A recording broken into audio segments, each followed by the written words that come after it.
we've had another question in, and I'll come to you for this one, Ted. So they've got a new CFO, new stakeholder, and they're not really convinced that they need to be involved in ITAM. They don't really think it's their thing. So how do you convince someone who absolutely should be a key stakeholder? How do you convince them of that fact if they don't see it themselves?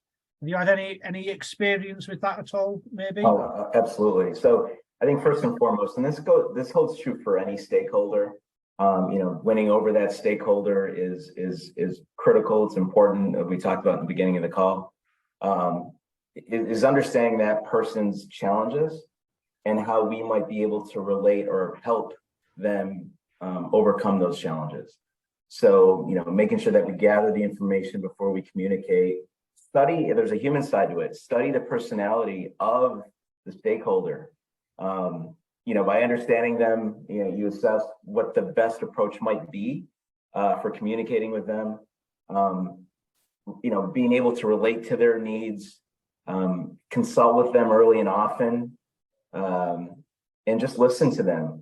And I think in just having that natural conversation, they're going to understand what you bring to the table, what an ITAM program brings to the table, which is always going to very closely relate to finance and their needs.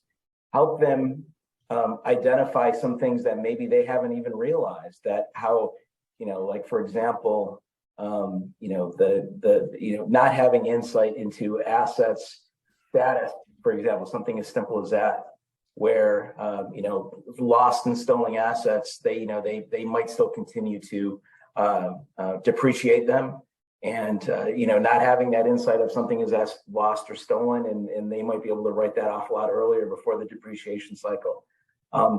Being able to talk to them and relate to them on their terms like that, I think will help them win them over, and they're soon going to be proponents of the ITAM program.